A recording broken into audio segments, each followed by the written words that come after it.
Wait a minute. Can you guys hear me now? Hello, hello, hello, hello, hello. All right, there it is. There it is. All right. So you mean to tell me I got to go through that whole rant all over again? Maybe the whole video was what Lucy was saying. I was just trolling you guys by putting up a stream but not talking out loud. Maybe I was just moving my lips out of sync, like you see when the Japanese would convert their films to play in America. Remember that? But the words would come out on the screen in English, and the lips never met up with the letters. It was crazy. That's what I was trying to reenact. The Japanese conversion to English. Live on YouTube. Yeah, so that's what I did. But anyway, I'll start over again. It's fun. I came back, folks, just out of curiosity over the last, and I've been peeking in and out for the whole year, but just not staying active on any stream because, I'm not here to pat myself on the back or to continue to rehash some of the same things that were hashed out for 2.5 years. There is a shitload of new information. There's no question about that. There's a shitload of new information. And that new information takes us deeper and deeper to show us that they have no evidence against the accused. As a matter of fact, the evidence is so compelling that it makes suspects out of the so-called survivors. Right? That's how compelling the new release data is. Like it wasn't compelling enough. Like the true crime community didn't fucking come down on my head in 2023 when I wanted to go on and talk about Dylan and Bethany. And nobody wanted to do that. You're victim shaming. Really? Victim shaming. Huh. I don't know. But pointing out things that connect their mouth to untruths isn't victim shaming. If I come out here and tell you I'm a black male, right? And somebody contradicts me and starts going after me for that, well, there you go. There you go. I earned it. I ain't black. Not that I would mind being black, but I'm not. I'm not anything but an American guy. Caucasian. Period. When a person tells you that they didn't hear anything, right? When there's documents that show that they did hear the commotion, but the word commotion is a misstatement. That there wasn't a commotion. I mean, that what happened in that home was the equivalent of like an earthquake. What happened in that home? There's documents that have been released that show that they were aware of a commotion. I don't know what people consider. You know what? I should look that word up. That word all by itself gets my blood boiling. Commotion? Oh my God. I'll tell you what a commotion is.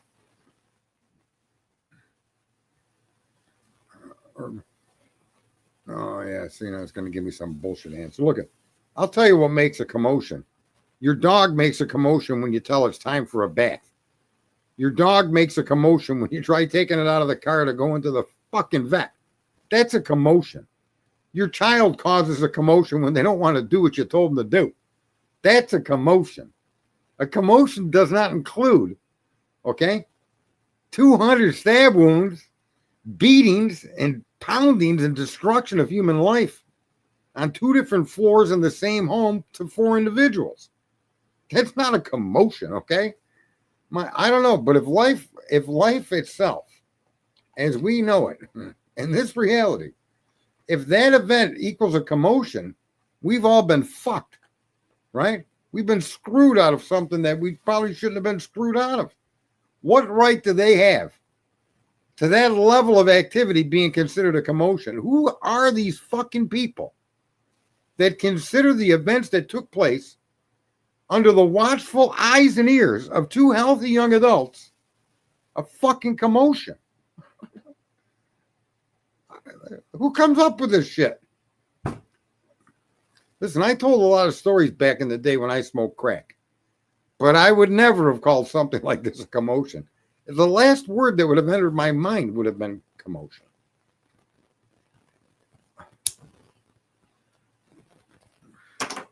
You can hear cups fall and hit the floor, Miss Bethany. You can hear that, but you can't hear the cries and the screams of 4 young adults being slaughtered, beat with a bludgeon with something, right? Now we know that poor Kaylee was strangled to death before she was beat and sliced up. What is that?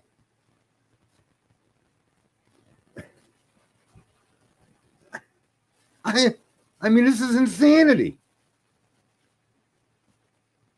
She was strangled to death before or maybe she was bludgeoned and then strangled and then stabbed. We don't know. But when they describe to you what they call PCR, or whatever the hell that word is, right?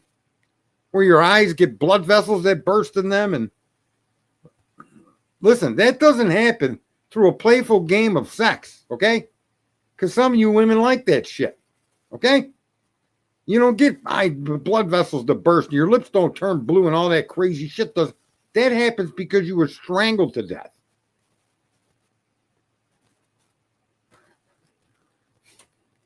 I mean, come on. So Kaylee was strangled to death, bludgeoned with a blunt force. Here's the other thing that, this really makes me want to scream. Brian Kohlberger. Now let's look at what Brian Kohlberger entered that home with. For sure, according to these jerk-offs, a fucking K-bar knife in a sheath not attached to his belt. A vacuum cleaner. Okay?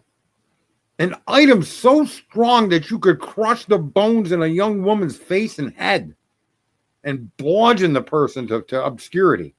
And another weapon that punches round holes into you like a bullet hole. So apparently, this guy, while holding onto a knife in a sheath with a vacuum cleaner, a bludgeoning device of some serious fucking magnitude, it had to be a serious weapon. Right? I mean, you don't bludgeon somebody to death with a kitchen spoon. And you don't punch holes in a human body with something that isn't made to punch. Listen, the amount of effort you would need to punch holes into a human body is insane. And the weapon isn't a K-bar knife. You can't even argue the sheath was involved in this crime. But let's just look at how Mr. Kohlberger entered this house. Especially for those guilters that I thank God I haven't seen any of them. Like, who's that one dude I couldn't stand? Jeff. That's it. Jiffy Jeff. My name is Jeff. I couldn't stand that guy. I think that's his name. Anyway. So Brian Kohlberger climbed a fence because I suspect that there's a fence that separates those two properties because I've seen it in pictures. Even if the fence is trampled down. Carrying a fucking vacuum, right? God knows what brand of vacuum, but apparently he had a vacuum by Bethany's or Dylan's description.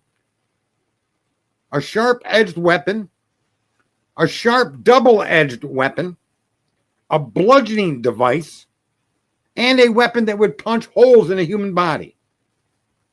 Amassed with this kind of material, Brian Kohlberger hipped, scopped, and fucking skipped to the rear sliding glass door, entered the property, and lollygagged his fucking ass up to the 3rd floor, to where he then disbanded the weapons, including the vacuum cleaner, got them out of the way, went into the room, began choking Kaylee to death while apparently stabbing Maddie.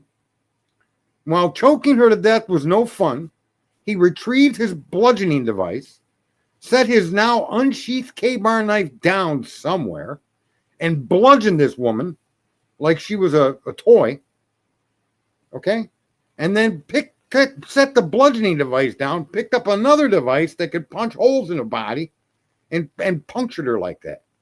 Then, setting that down, went back and picked up his K-bar knife, came back to the deceased, and cut their throats and their shoulders in a unique way that's similar to the images that we find of women in Dylan's fucking bedroom. Upon completing this fucking task, Mr. Kohlberger then had the peace of mind to remove, to replace, to cover, to eliminate any blood fucking traces on his feet and on his hands and on his weapons, and proceeded to collect his vacuum cleaner, his bludgeoning device, his K-bar knife, his double-edged knife, and a poke a hole in human being tool, leaving that room, forgetting his knife sheath. He was then able to come down a staircase and encounter Zaina. Somehow, in this encounter with Zaina, he was able to shed from his possession a vacuum cleaner, a double-edged knife, a bludgeoning device, and a fucking device that pokes holes in bodies, and chase Zaina with a knife into her room and stab her 64 fucking times. Not to mention the 6'4", 225-pound boyfriend that he sliced up. Okay? And took chunks out of his legs after he did the deed of killing the kid, who he then covered. Again, another staging of the body. In a room that was covered with Zaina's blood and his blood to the point that it poured out to the foundation. And then Brian Kohlberger was able to remove himself from that room, taking his knife without the sheath because he left it upstairs, get out of the bedroom without leaving a single footprint on the floor, a single smudge of any blood transfer from the victims to him, walk through the fucking hallway, across to the fucking living area, collect all of his assault tools and his vacuum cleaner, peek in on fucking Dylan, okay? Basically wave, and then walk out the fucking rear door. Go around the fucking house, through a fucking shithole of a fucking yard of different fucking angles and rocks and hills and fucking obstacles and trees and fucking weeds. Walk down a fucking snow-covered fucking road, get into a car, and drive away. Never leaving any trace of himself anywhere in all of that fucking movement. That's the fucking Superman we call Brian Kohlberger. Meanwhile, the witnesses, or should I say the suspects, that are provably within the premises, that are provably connected to the victims, that provably avoid taking any action whatsoever in their defense of themselves, which clearly they knew they didn't need to defend themselves, or they would have called the police, right?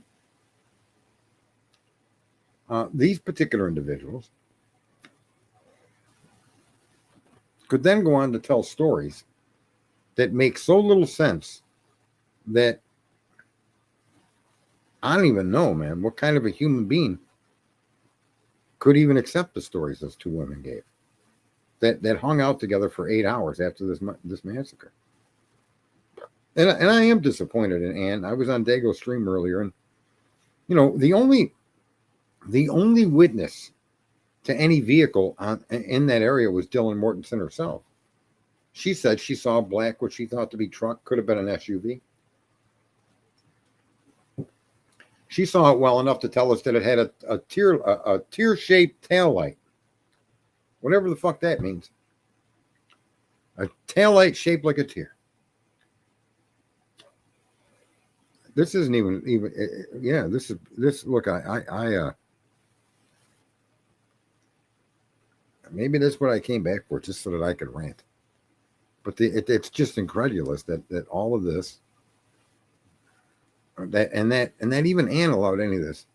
If I was an attorney, I'd have fought my ass off to prevent the car and the K-bar from being entered into evidence for the state to even use it. There's no evidence that car had anything to do with this crime. The only evidence you have on that car is that it didn't partake in this crime.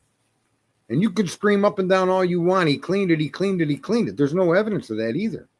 None. There's no proof that this kid took his car completely apart and deep cleaned it. None. Zero. So the idea that that was even allowed to be a part of this fucking story is insane to me.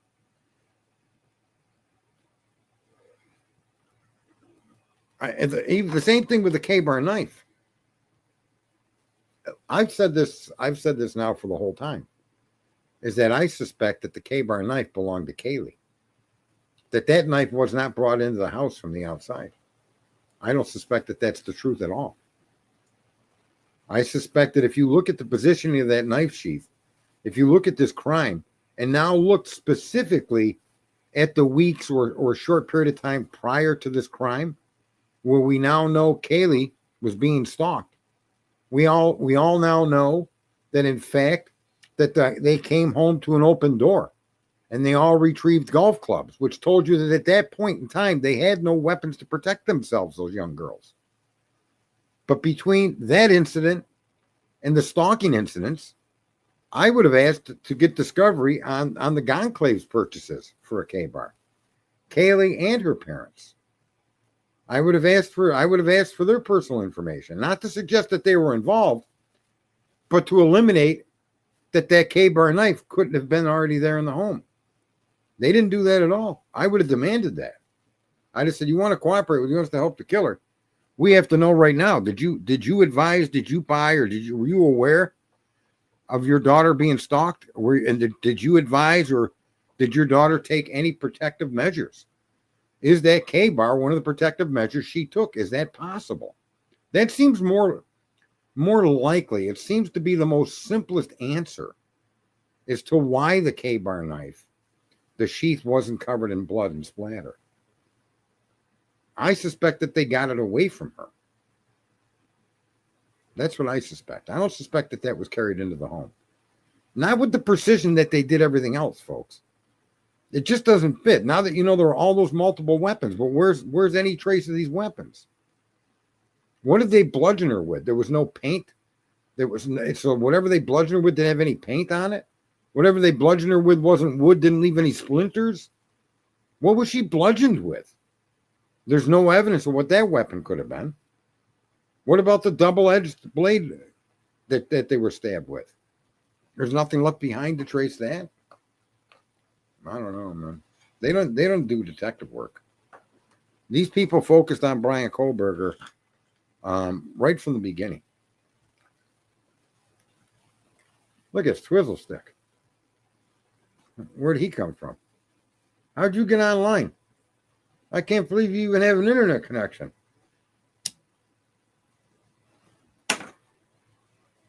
Yeah, folks. I guess if I want to say if you're okay with some fucking guy coming out here ranting, that to me, I'm just flabbergasted. It's just beyond. And I'll tell you, that guy Turvey really solidified most of this for me.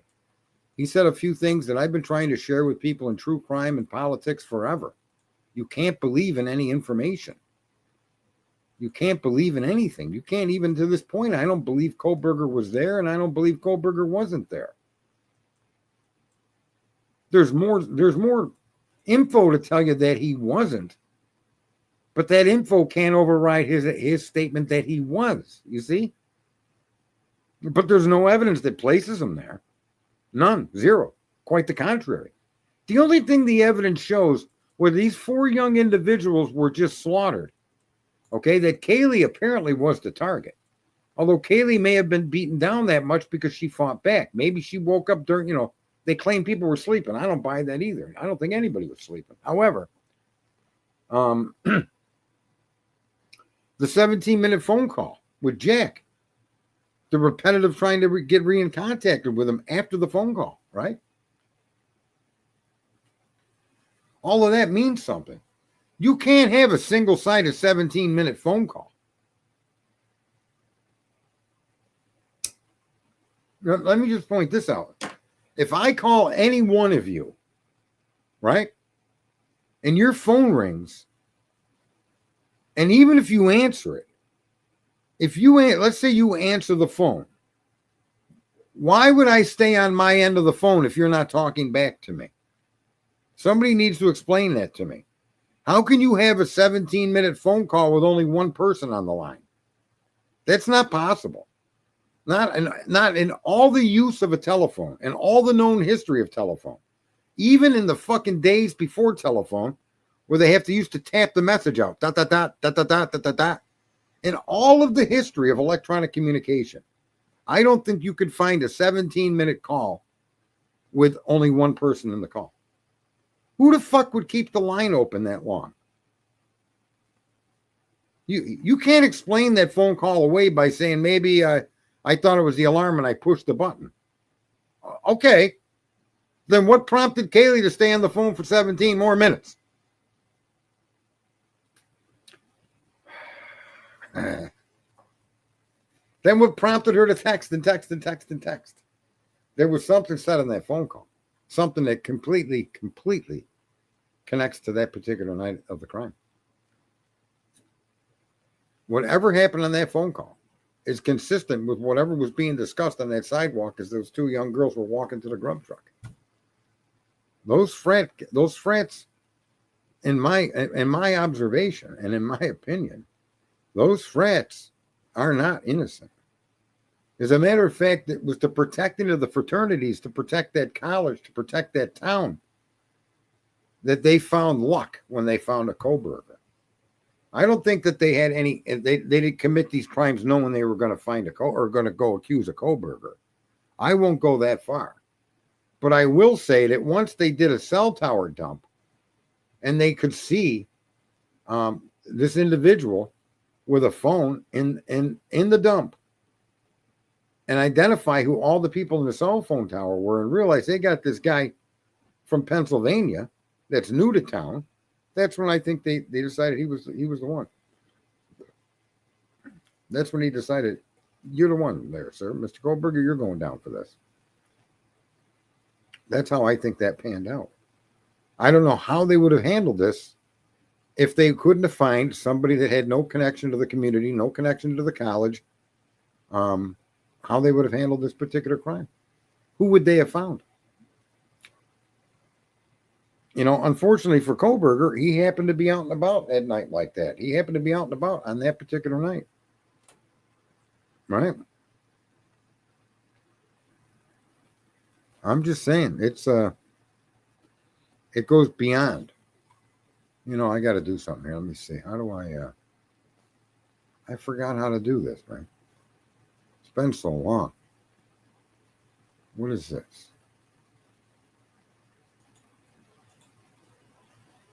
MS file. Invite a guest. Copy. Copied. Here, in case anybody wants to come up here.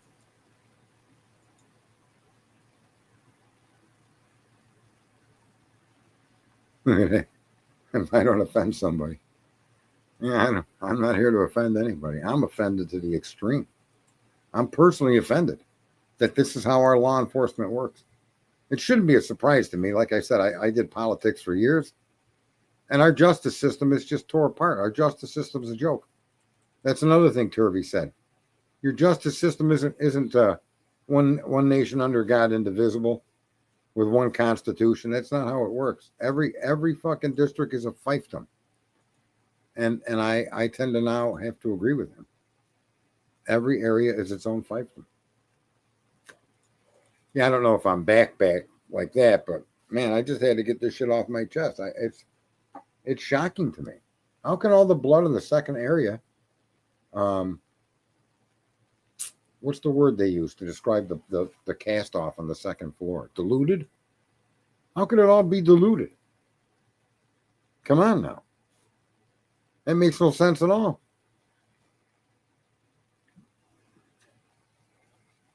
And a lot of people will just accept this information with no question. Now we don't even. Here's another thing too, and this may not. This bothers me to the extreme. The author of the book, and potentially even Turvey, are not confirming in any specific way where Koberger's DNA was found. Right? For 2.5 years, it was inside the button snap. Not on the top of the button snap. Inside. Well, inside is brass. Okay?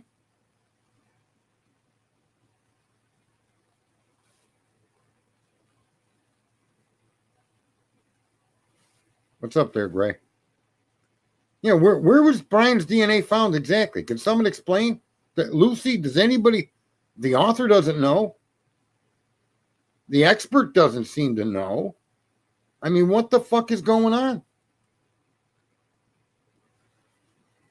Unfucking real. So how do they get Brian Koberger's DNA?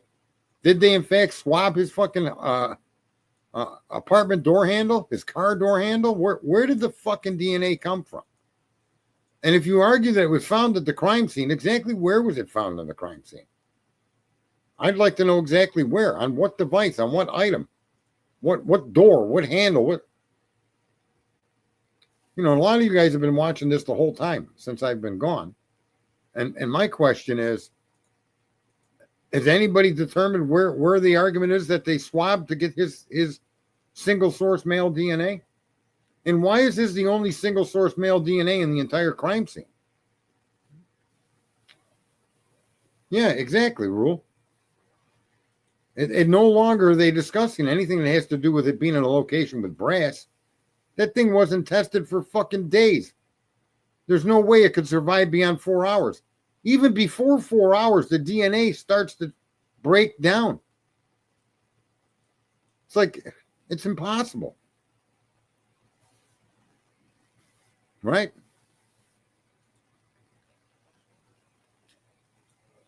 Unbelievable. But there is one good thing that I've discovered, and I've known this for quite some time. But when I was attacked for giving disinformation, when I said that they found 3 different DNA samples on that knife sheath, it's been confirmed. All right? Or there were 3 different areas they examined was the exact point I said for DNA. It was inside, it was on the sheath, and it was on the button snap. And that's been confirmed completely.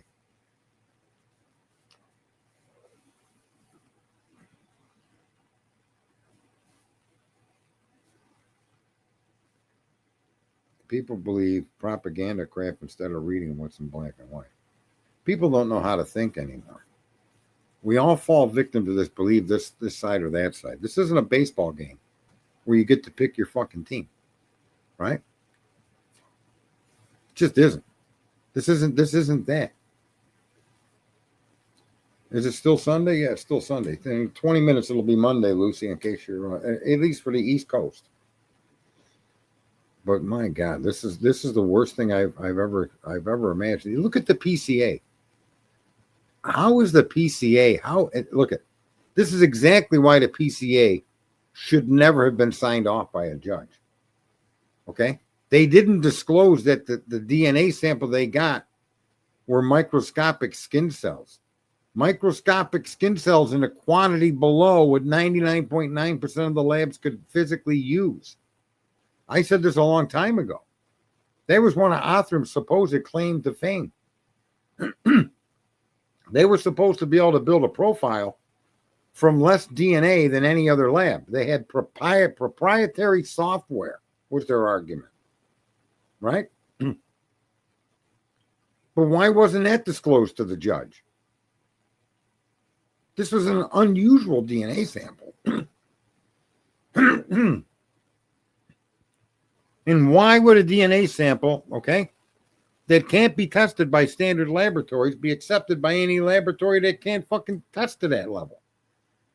And here's the other thing too, and I think both Turvey and I think the book guy there, Chris, I think they got some serious things wrong. The FBI never stopped working with Othram. Yeah, they took the sample, but I remember, and you know who would notice is Lucy. Lucy and maybe Gray Pearl and maybe 2025. Kathy, you drive me crazy. Instead of saying 2025, you always say 2022. You sound like a robot when you do that. Cut it out. Anyway, back to the topic. What was I saying? They got it wrong. Damn. And 2025 drives me nuts when she says that. What was I saying that these two people got something wrong? The Othram lab. There's documents out there that suggested the FBI continued working with Othram.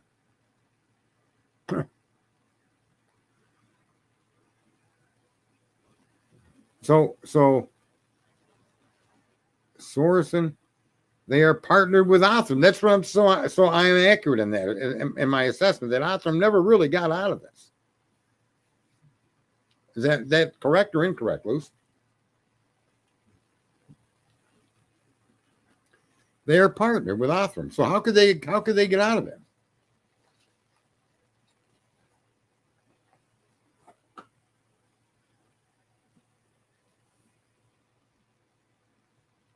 Right. So Othram never got out of the mix. Yeah, when the FBI, she's understand. Yeah, that's when the FBI. I can't speak for the FBI. Bullshit. They never stopped working with you. You should be able to speak for the FBI. Do you know that this sample was twice as big? I can't speak to what the FBI did or didn't do.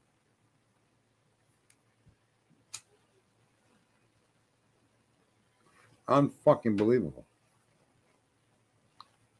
My God. 60 is not hard. I'm 60 and I'm in perfect condition. I do what I want when I want. I retired too. Although that's kind of been fucking, they keep pulling me back in. I got one huge job that starts Tuesday. But after this job, the workers have enough money to pay off what they owe on the business, and enough more than enough money in this one job. So that's why I'm sticking in. But anyway, I had to take a break as well from YouTube. I was dealing with that. Yeah, I'm sorry to hear that. I just got tired of fucking repeating the same stuff over and over again. And although some of that is still happening, you cannot go back in time and look at what we were looking at. Nothing and everything that we were looking at and all the things that we were pointing to have been reinforced. And then to the point of oblivion. I just don't understand how these people are lawyers. I just don't get it. Right? There's no way Bill Thompson isn't smart enough to understand. You have no direct evidence to place that car at the scene of the crime. Therefore, you can't use that as a direct accusation against Brian Kohlberger. In any application for a warrant, there has to be truth. There has to be unfucking mitigatable fucking evidence against this guy for you to make a warrant and take away his freedom. I don't know what people think America's all about. I know it's that we all live in these individual fucking fiefdoms with all these individual district attorneys, but you can't just take my fucking freedom away because you think I turned my phone off, because you think that fucking blurry ass fucking picture is my car. That isn't a justification to fucking write a warrant and take away my freedom. Nor is a single source DNA found on a fucking knife sheath that doesn't even appear to be a part of the fucking crime. The crime scene's blathered in fucking blood, and there's a knife sheath somehow there with a drop on it. Not even a drop. So small you barely can see it. So small that they chose to put fingerprint powder on the entire fucking knife sheath looking for fingerprints, destroying whatever you could have done as far as discovery of DNA. Right? So I don't even want to hear that shit. And DNA alone isn't enough to get a fucking an arrest warrant. Unless your DNA is all over that fucking crime scene. Right? There's no cameras, there's no fucking witnesses, there's no standard buyers listening to shit in their fucking bedroom. Take all of that away and just DNA. There's DNA on the doorknob. There was DNA on the victim's breast. There was DNA on the fucking handrail. Okay. Now you go grab somebody, but you still need to then argue in court that those are the result of the actions that took place in that house on that particular night during the particular time you're claiming it happened. You still have to bring, but you see, here's the thing. You have to, in other words, you have to have more than transfer DNA to issue an arrest warrant. And the idea that they actually did this is just shot. That's never, ever going to stop. Like, that's the other thing. Chris Whitcomb. I know he's saying what he's saying about the investigation because he makes his money off writing books about investigation. So he's got to be careful not to insult or piss off anybody in law enforcement. Specifically, let me just be clear. The people he has to be fucking afraid of pissing off are the people for his next book that could be completely unrelated to this crime. It's not the fucking MPD. It's not the ISP or that's not who he's worried about pissing off. He's worried about pissing off other agencies and other departments in other parts of the country in areas where a book could be written. That's what he's worried about. So when he says that they went to extraordinary lengths and did a great investigation, no. That's contradicted by everything that they avoided doing. And with that great investigation, the best thing they could come up with is some mysterious fucking discovery of 10 microscopic fucking skin cells. So small of a sample that you couldn't even upload it to CODIS. I'm sorry. That isn't evidence of anything. And that is the only sample you pay attention to. And Chris is going to come out and say that these guys did a good job. Really? I don't know, man. I'm in construction. If I constructed something with the fucking quality of what these cops did, you wouldn't pay me. You'd take me to court and sue me. So I take serious issue with that when it comes to Chris. They didn't have the capacity to do a good job because they'd already made up their mind. They already were told the direction they were going to take. Somebody at the top told them this is who it is.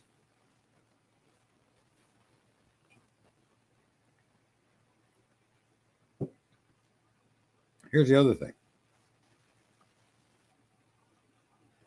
For the FBI to call their information they gave to the state of Idaho a tip, okay? The tip has to be supported by some kind of information. So, and this is where I also took issue with Ann and going along with this nonsense. With they have to come up with something because they can't bring up the FBI and all of that. But a tip has to have an original point. A point of origin, I'm sorry. Right? How else can you have a tip without a point of origin? And why is that point of origin so fucking unallowed to be discussed in court? It's that point of origin to which you're accusing this gentleman of being the killer, right? Yeah, I think Whitcomb is just off his rocker when he says that. He's way off in left field. I do agree with a lot of what Turvey said, like the footprint is a red herring. But I disagree with him when he doesn't consider the car a red herring, a rabbit hole that nobody should ever went down. That car shouldn't even be part of the story. No vehicle should be part of the story because no information available to anybody at any time could indicate how anybody approached that particular home. There's no evidence. Like that TikTok dude that I can't stand with that funny face mask he wears, saying someone parachuted or they shimmied down a tree branch and landed on the second story deck, or they parachuted in, landed on the deck.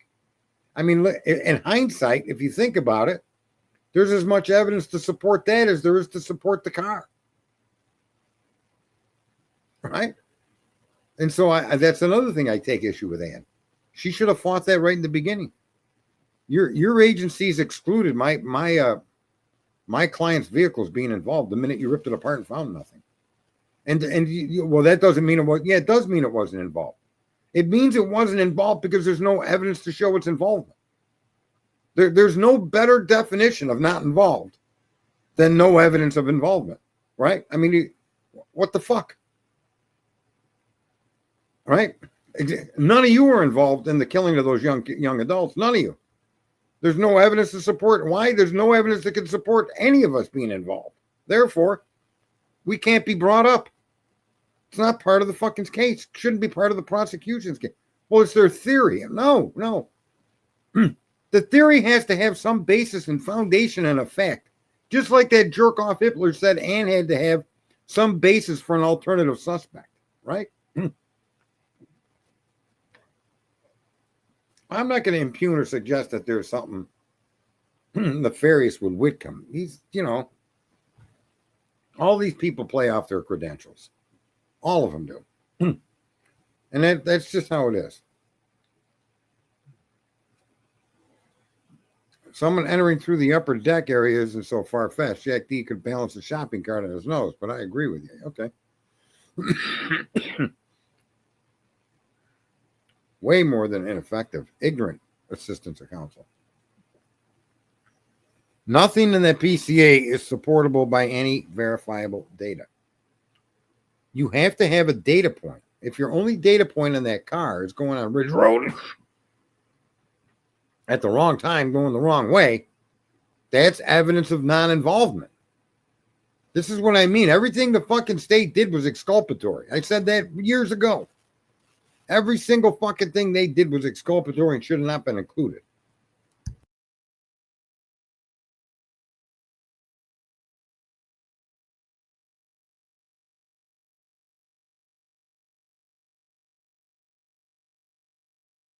Yeah, and it's just frustrating to me that more Americans, especially the guilters, they don't look. And I'm going to tell you that a lot of people are going to, especially a lot of the streamers, are going to disagree with me, and I hope they do. I hope one of them listens. But you can't tell me a car was involved in a crime to which you can't even show involvement or connection of any car to the crime. That's like saying a fucking Casper the Friendly Ghost was doing the killing. Right? Or it's like telling me, remember that one TV show where the one-armed man killed the guy's wife?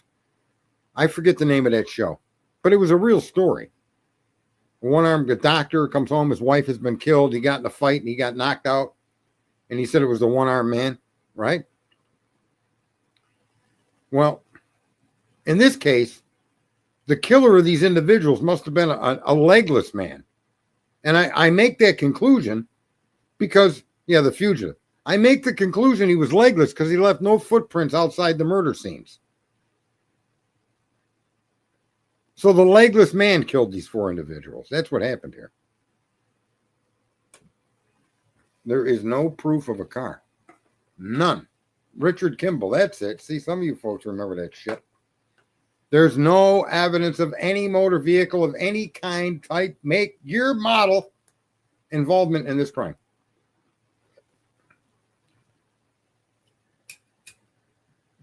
And here's the thing: you can't prove that there was. This is why I say it's evidence like the car. That evidence has been removed from evidence by the police themselves. Well, he couldn't have done anything. You can't argue he could have, would have, should have. The fuck, I'm going to go into a fucking, you know what I'm going to do tomorrow? I'm going to go into a fucking marina. I'm going to find the biggest motherfucking yacht on the fucking, in the parking lot. And I'm going to buy that because I know I'm going to win the lottery one day. I know I can. I know I will. I should. And I deserve it. And so I'm going to go buy me a fucking yacht. Right? On the concept that, well, I'm going to win the lottery. Don't worry about it. I'll pay you when I win. I mean, the world don't work like that. But for some reason, it seems to work in the fucking judicial system like that. You are convinced the public a car was involved. Are you people, what car? What, because you saw pictures of a fucking car? Not even pictures of it at the house. Not even pictures of anybody getting in and out of the car. No video footage of anything about that car. The only car you have footage of is the DoorDash driver. The only fucking footage you have of people walking around is the DoorDash driver. Why isn't she accused? Why isn't she the killer? Right? I don't know, folks. It's so frustrating, so aggravating. And I would put up, I'll say this right now, if anybody can connect with the fucking Go-Burgers, I would be happy to put up a sum of money for them to hire some outside help. I don't see how anybody could be convicted on the information that's been released. And even though this kid said he did it, whether he did it or didn't do it isn't even the issue. In the United States of America, our jurisprudence, our justice system is designed, and Hitler's job is designed to prevent government overreach, not to protect your rights, to protect the government from trampling liberties given to you from God, whether you believe in God or fucking not.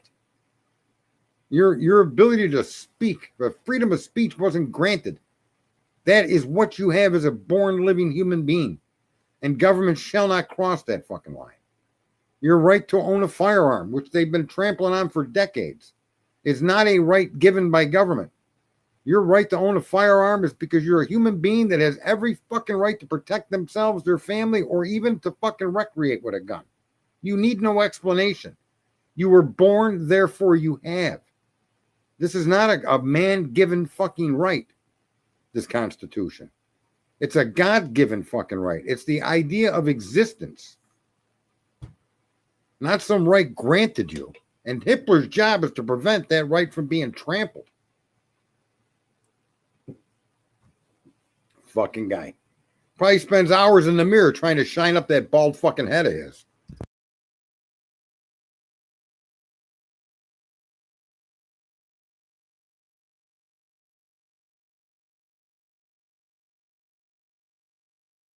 Yeah, I mean, I don't want to give an amount.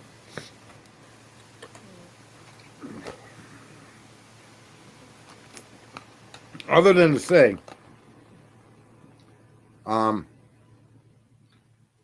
I would be happy to contribute several thousands of dollars to help get this case fucking appealed. Simply because there's no evidence. You know, even if there is, then it would be money out the window. I mean, I wouldn't really give a fuck. But I would be happy to put up several thousands to see this case appealed. And even more important, to see Ann fall on her sword and become part of the defense.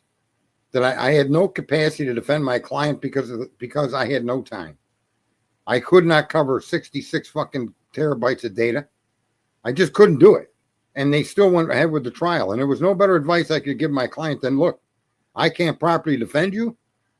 I agree with you. All these things they're making arguments about are lies. And there's nothing I can do to save you from that. And I suggest you plead guilty. I could see that being, she made the case for that in one of those last hearings when she was asking for an extension. She made the case of insufficient counsel in that courtroom in front of Hitler.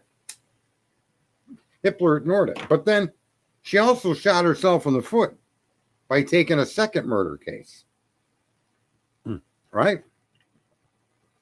So Hitler had a point to make there. Yeah, she could be part of the solution at this point. I don't know what her role is in the other end of it. Nothing happened the way DMB said. Who's DMB? Oh, Dylan. Well, everything they did is a lie. Everything. I didn't hear anything. I didn't know what was going on. I was in and out of it. But yet there's some facts that you were willing to expound upon when given the direction by the questioning officers. That's how her statements. And then the officers themselves, when they wrote the probable cause affidavit, nothing in that probable cause affidavit matched up to the interviews that they had with Dylan and Bethany. They didn't wake up until after what, 11 o'clock? They went to bed? Are you fucking kidding me? Their phone showed it that was a lie. Why did they lie? Why did they lie? Why are you standing outside crying? Why are you crying, calling friends? Something happened. Something happened. Come over here. Why are you lying about how many times you literally saw the victims and that you were aware of both parties, both upstairs and downstairs were murdered? It's impossible for minimum of Dylan not to have been aware of that. Minimum of Dylan not to have witnessed, not to have making the trip and saw for herself the condition of these four individuals. Just doesn't make any fucking sense. And you know how you know it doesn't make any sense? Do you know how you fucking know it don't make any sense? Because of Dylan's own statements. Dylan literally convicts Dylan, not me. This isn't even an opinion.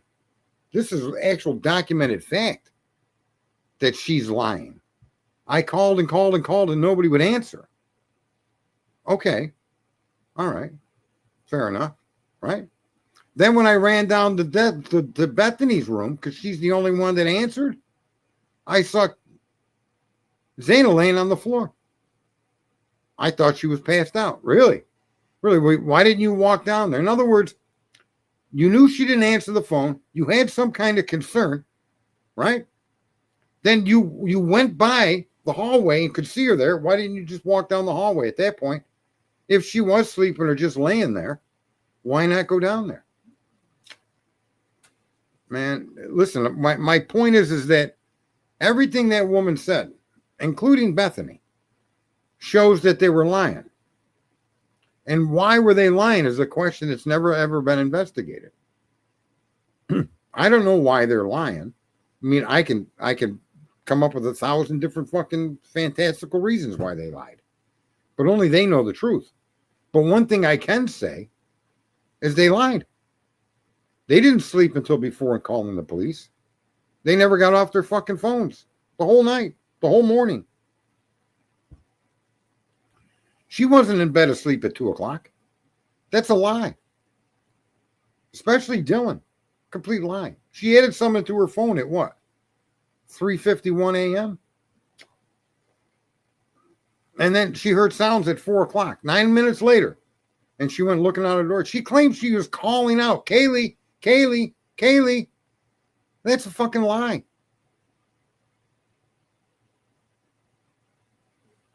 There's no. So she was calling out and Kaylee didn't reply. Well, Kaylee was fucking dead. Okay, Dylan? Fucking dead. Why didn't the fucking murderer reply? Why? Someone explain that to me. That makes no sense. I heard her run downstairs. I heard her go to the bathroom. And then I'm calling out her name. Kaylee, Kaylee. What's going on, Kaylee? Well, Kaylee was a little hard of hearing at that fucking point. Correct. He had to go by her room to go upstairs. He had to come downstairs to go by her room to get in a conflict with Zana, slaughter Zana and Ethan, and then walk back out by her door and then witness her opening the door and looking. And then keep on. She slipped, didn't she slip? I don't know. Maybe he knew me or something. Why? I don't know why he didn't. Why he left me alone. Yeah, you do. That's just. And that shoe print, I said this a long time ago too. That shoe print is headed in the direction of the fucking common area. That is not a shoe print heading towards a kitchen. That's a shoe print that came out of her bedroom. Why do you think the amino black is sprayed on the floor into her room, but not out into the fucking hallway? Go look at the images again, folks. That fucking image is from somebody exiting that room. They told us that fucking footprint was proof that somebody walked by her door. Proof that she saw somebody. How? Because nobody looks at this data the way a lot of us look at the data. The data tells you what it is. The data tells you what it is. And now that you know that there were multiple weapons and a vacuum cleaner, and that one of these victims were strangled to death, the two of the young girls upstairs were posed in a position, okay, that somebody knew how close these two girls had been their whole life, maybe even intimately. Okay, which there's nothing wrong with making that statement, that Maddie and Kaylee may have been intimately involved. And so what if they were? No reason to fucking bring them harm. But knowing that and the way they were posed basically states that. The way their necks were slashed and their shoulders. Remember, I'm going to even remember, I did that big thing about Dylan a long time ago. And I said the love triangle was those three. That was the love triangle. Now we know that Kaylee really didn't even go to the party that she was invited back for. The +1. And if they did go, it was for the briefest of moments, according to Dylan. So why did Kaylee come back? Why did Dylan hound her to come back? Is it just another coincidence in all the coincidences of Dylan's story? Right? Is that how that works? You invited her back to be your plus one? I was watching Metal Mayhem, and he was talking about Kaylee sold her car in a parking lot in Coeur d'Alene, a Walmart parking lot, and she was given $6,500 for her car sale. And she told her father before she left that she was keeping the money. And I want to be clear. I think he's really got a misunderstanding of what happened with the vehicle transactions. I think if a Metal Mayhem guy there, whatever his name is, and all, with all fairness to him, the mother gave. When you go look at the purchase of the Range Rover, there was a $6,500 deposit put on the Range Rover, plus another $1,000 to cover fees and licensing or whatever. So when you go look at that, you'll see that the grandmother and the mother went with Kaylee to get the Range Rover. Okay. And when you listen, if you do listen to Metal Mayhem's most recent statements there in his stream, he's suspecting that money may have something to do with the crimes. And I think that he may not understand that the $6,500 she sold her car for was the exact $6,500 her mother gave her, and that was most likely expected to be given back to her. I'll sell my car and give you back the money. And then she told her dad, I'm keeping the money. So that just doesn't, that's a more plausible understanding of that $6,500 transaction in the Walmart parking lot. It's got nothing to do with the case, nothing to do with the murders, right? We also know that there was a rift, ongoing rift back and forth between the parents and Kaylee, or at least Kaylee and her mother. We didn't know that. So there's a lot of things. The grandmother, if you notice, was always coming to the aid of Kaylee, not the parents. The grandmother seemed to have a more active, especially financially active involvement with Kaylee than the mom or dad. For whatever reasons, we don't know. I suspect, or I understand that there's a estranged daughter from Steve, and there's a rift between the two of them, which is neither here nor there. But in the Metal Mayhem thing, I think he's going down. He's creating a rabbit hole that he should probably not create, and just stick with the data that we have. The data does tell a story that makes much more sense, and it's easier to just accept what makes sense. And if something in the future changes that, well, then there's no harm in changing your view. But to suggest that your view is important at this point, I think on that particular topic of the 6,500, I think he's yeah. So a lot of these people do go off with a lot of fantasies, and I try to stick with. If you notice, if I theorize about anything, it's about trying to understand what the evidence is telling us.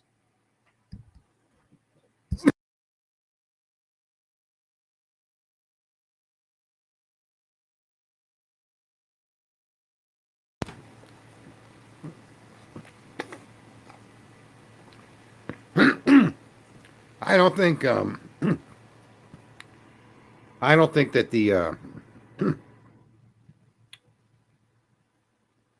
the coincidences with Dylan are coincidences at all. There's just too many of them.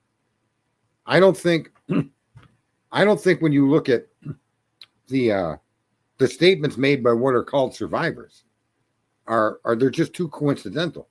They line up too exact, right? I think some of the things Dylan said were slips that shouldn't have been said. Most specifically is her seeing somebody should never have been said. Her seeing what she interpreted to be a vacuum should never have been said. That I think are two big glaring mistakes that she made when she talked with authorities. She should have stuck in or kept her mouth shut about what she heard about her calling out. They should not have been texting these girls the way they were texting these girls, both Bethany and Dylan. That speaks volumes. They knew something horrible was happening. There's no way they couldn't have. You can't explain it away. Your behavior tells me something contradictive of your actions and contradictive of the story that you're now telling the police. Your behavior during the hours of this crime contradict everything you told the police. Completely contradict it. The crime scene completely contradicts your points of view, your statements, your testimony. It's completely contradicts it. There clearly was a cleanup here. There clearly was people there for a long period of time. Yeah, I didn't know he was from the Bronx. I'm on the other side of the state. So he's on the eastern part of the state. I'm in the western part. I'm closer to Ohio and Pennsylvania than I am New York City. DM does tell on herself, 100%, Miss Q. 100% she tells on herself. And the police tell on themselves, too, with every interview they give. Every interview they give gets them less and less focused on what matters and more to try to set up Mr. Koberger. Everything they saw through the ends of Brian Koberger.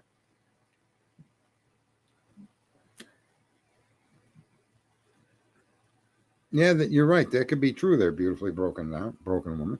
You know, there's some guy out there, it's forensic something, not forensic frenzy. What is his name, man? Forensic something. He's a black dude. He's got some program called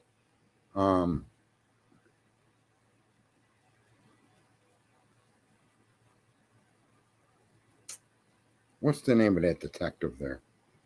Sherlock Holmes? No, Sherlock. He's got some sound program he claims he made called Sherlock. But that guy's got a lot of interesting clips. Yeah, I don't know his name though.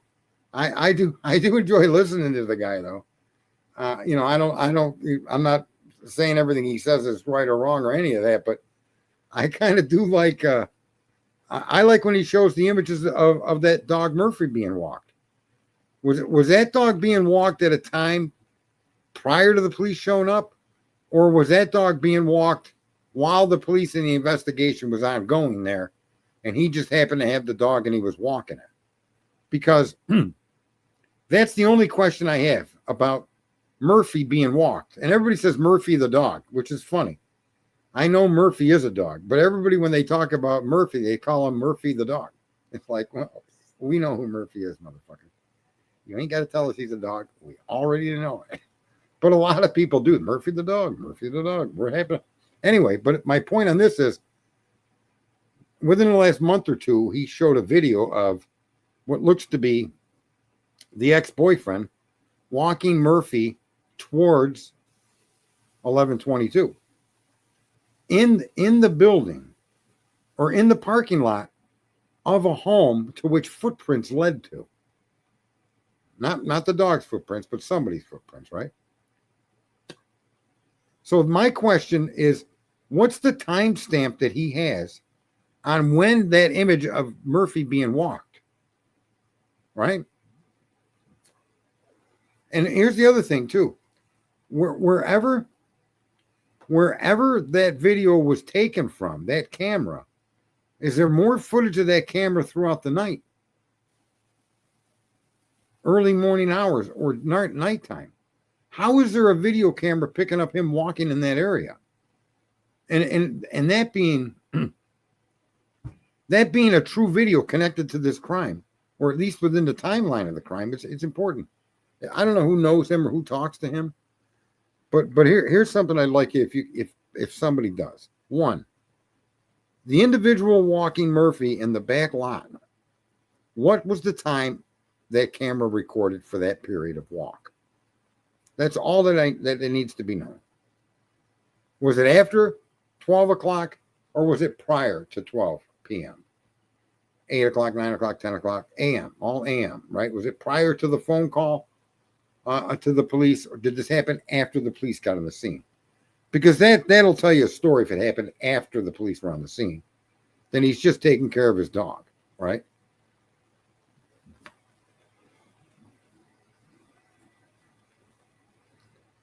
Yeah, it appeared to be in the morning. There's a video that this guy with the Sherlock program that he made. I like the guy, just the way his demeanor, his voice, just seems like a very good person. Thank you there, John.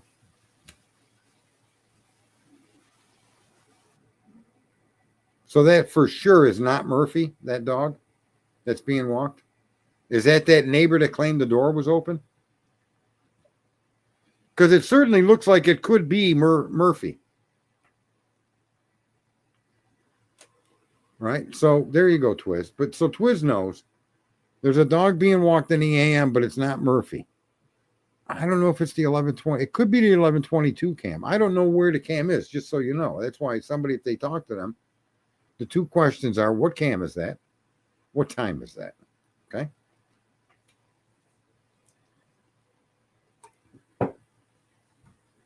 Now, Dago, I'd happily brought him in here, but when I was on Discord, I didn't see him there. But I did post that link in here. So anybody that wanted to come up is welcome to come up.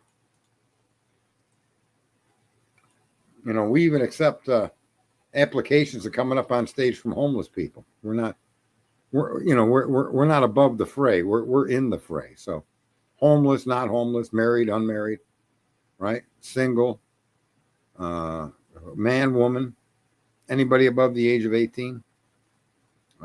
Sexual preferences, I don't want to know. Yeah. But all of those, all those categories of people are welcome. If you want to come on up in the stream. Dago's been quiet tonight. Yeah. I was in his show earlier, and he played a lot of these original videos, and, I don't know. It was okay, I guess. But I again, I don't fucking get it. How could you clean up an entire house? Right? The floors at the very least, right? And then whatever you sprayed on all this blood that was cast off, how could all of that be diluted? Right? I don't understand how all that could be diluted. How come Ethan's blood on the stairway going down to Bethany's area, how come that wasn't diluted? How come the drains weren't taken out of the first floor bathroom? Why wasn't the plumbing removed from those, the traps removed from the first floor plumbing? Why? Makes no sense, according to what the expert Turvey said, with that bathroom being what appeared to be sanitized. Those aren't his words, but that's the description he's given.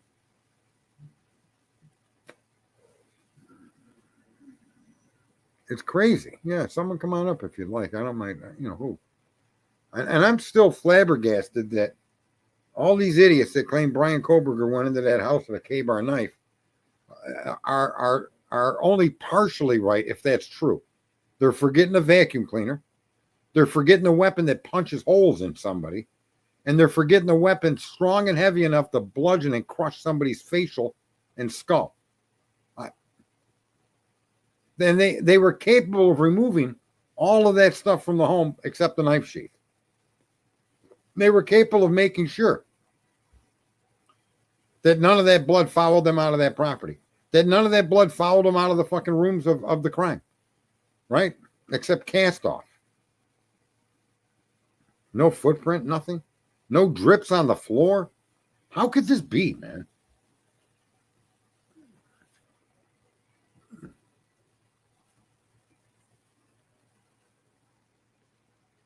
I think that Brian Koberger,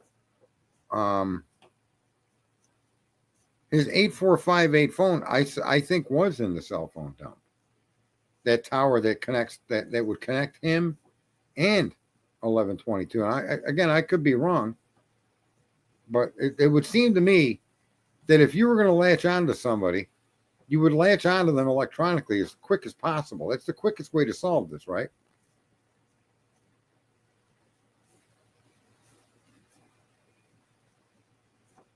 All right. Thank you very much there. I don't know how to say your name. So that is not the dog.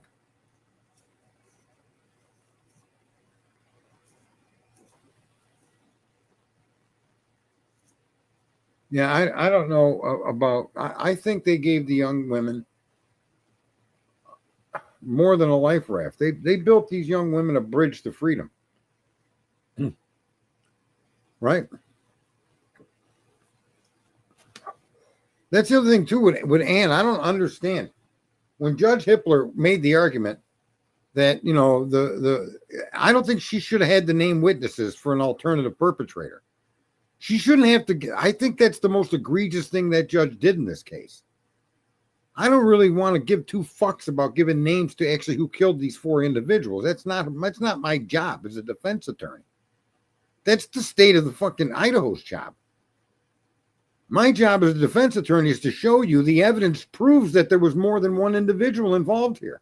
And it wasn't my client. And any of if there could have been 50 people in this house for all we know, but evidence shows multiple perpetrators, multiple weapons during this multiple homicide event. There's evidence of this that cannot be refuted. Therefore, my argument that there was alternative perpetrators must be allowed. I should not have to give names. They shouldn't have to have access to a white 4-door sedan.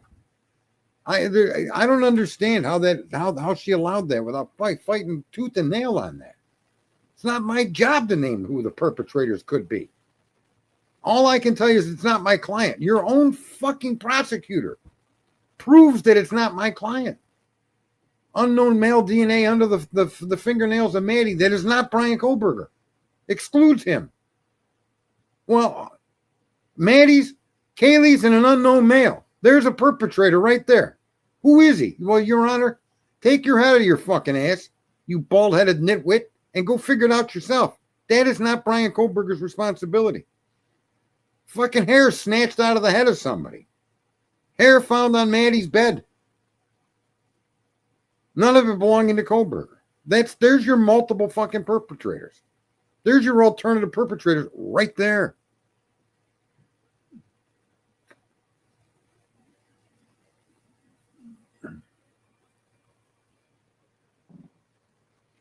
Yeah, I don't know about, I think everything the police did, Bethany could have had a fucking, how about the guy that had his hand cut open by fish fillets with his pocket knife? I mean, of all the ludicrous things to say, right? And then there's a broken window and his friends are trying to insinuate that maybe he broke the window and that's how he cut his hand. No, I'm saying that when they started to investigate that crime, they did get a cell tower dump. They did get a list of phone numbers, not specifically Brian. In other words, there was no warrant specific to him at that point. But it's my understanding that the cell phone tower was a dump, that they were able to collect all the cell phones that were connecting to that tower in that area during the hours of whatever they say the crime took place, right? And I think that in that tower dump was Brian Kohlberger.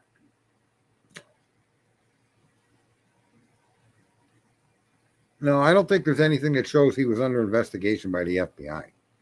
I don't remember that. I do know his parents were called in to a grand jury. But we have no idea why. We have no idea to understand or have any reason to think that grand jury and their presence in it had anything to do with their son. Okay?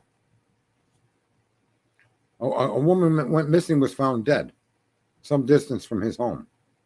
But as was confirmed by people later, he was not even in the area when it happened.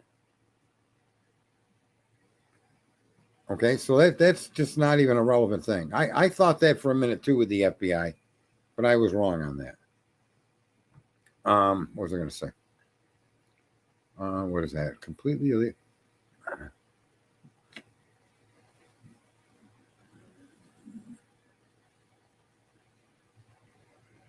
Yeah, I don't know about that, Amanda. I'd like to see that document. If people are, I can highlight people's statements, can't I? Yeah, I can. Look at that. I'm the boss. Yeah, it's funny. Nobody comes up in my streams. Bunch of put. I won't even say the whole word, ladies.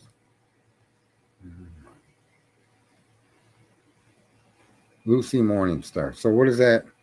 I can't. Can I even get to that document? I don't even know if I can get to that document from here. Hang on, Lucy Morningstar to the rescue.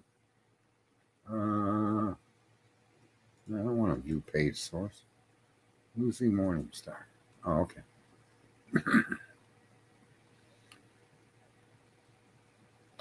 Contemporaries filed a motion in order to suppress all evidence gathered by law enforcement, resulting in entering a search of Mr. Kohlberger's parents' home. The motion of documents support the court should apply. What is that? That document's about the search of his home, right? There you go, there, Missy.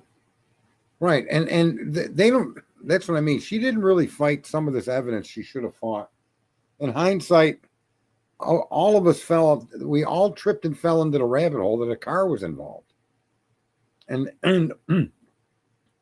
even though that's an accusation they lay at the feet of Brian Kohlberger, I mean, it's an unsupported, unfounded, unverifiable accusation, and shouldn't have been included in any charging document, and that should have been excluded as far as argument in court. That should not have been presentable to a jury as evidence, because you can't just surreptitiously decide that something belongs to somebody with no proof. What the fuck? That's like saying a black guy did it. I mean, let me just point out to you, that's exactly what that car argument is. It's just like saying he did it, a black guy did it, he's black. That's exactly what the fuck they were doing.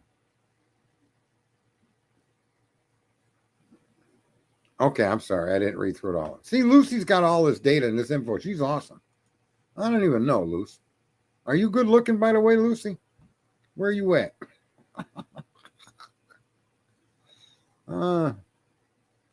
Well, neither should a lot of us out here that know better, right? He wasn't in trouble anywhere else. That document that she just posted shows that.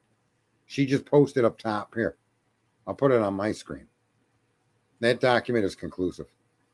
Oh, see, I'm not that far from Ohio. Oh, boys.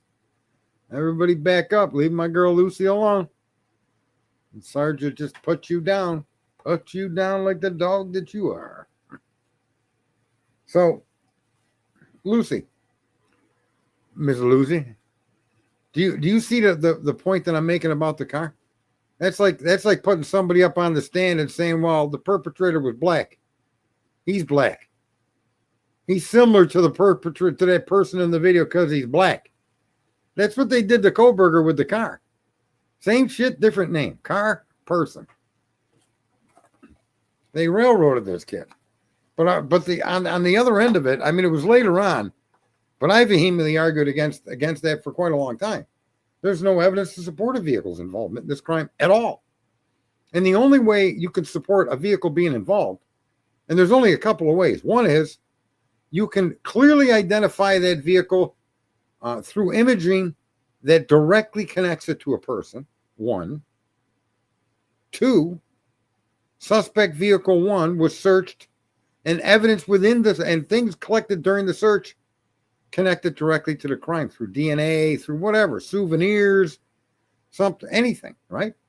And since they're not able to do that with the car, to make the argument, you're what you're basically saying is my DNA means that car has to have been his car because I found DNA, and that's not how it's supposed to work. Each individual item, like I had said the story before, if my gun is found in a crime scene where people have been shot and killed, and that gun was used in the crime, okay, you may be able to detain me. You may even be able to arrest me. But in order to try me, you have to place that gun in my hand at the time of these alleged crimes or of these known crimes. And if you can't do that, then the presence of my gun alone is not evidence of me committing a crime. I haven't seen that gun in 6 months. I don't know how it got there. Did you call it installed? I told you I haven't seen it in 6 months. I rarely use that gun. When you arrested me, the gun on me is the gun I carry. I got a permit, blah, blah, blah. So I don't know how my gun got at that crime scene. Well, then who had access to that gun? Well, anybody that's been through my home or, whatever. And then you start cooperating with them. But they've got to be able to place that gun in your hand, you in that crime scene, and you pulling that fucking trigger, or there's no conviction. There really isn't even a case to be filed against you if they can't fill in them blanks.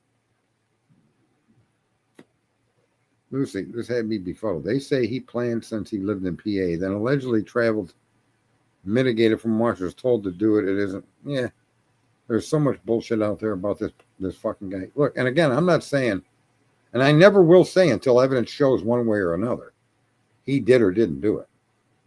I know he came out and admitted to it. So for me personally, there's more weight on his involvement because of his own words. And until he retracts or goes against that and successfully overcomes that, okay, or makes the argument that whatever, until that happens, sadly, you have to accept the truth. They have no evidence that crime was planned by him. Listen, another thing that was said in the book, and I don't know how true this is, Lucy might know, but that Christopher Whitcomb guy said that, and this is probably true, that a lot of those trips over to that area happened before any of these girls were even residents in that house. Right? Is that accurate? Is that that comes right out of the book? Now, he might be referring to 12 of the trips. So if that, and this is why you can never say he planned it. What did he do? A plan to attack the house? Was he going to just go in and kill anybody that lived in that house? And if that's the case, then why didn't he kill Dylan and Bethany? I mean, it doesn't wash. It doesn't make any sense. So those trips, well, some of them have between June and November. Okay, so between June and November, and a lot of those particular times happen when these girls didn't live in that house. Not only that, that house apparently was remodeled. So whatever the house looked like in 2021, it didn't look like in 2022 on the inside. Yeah, I don't even know, man. It's a tragedy, and the tragedy is getting worse and worse for these cops, for these prosecutors, for this Judge Hippler.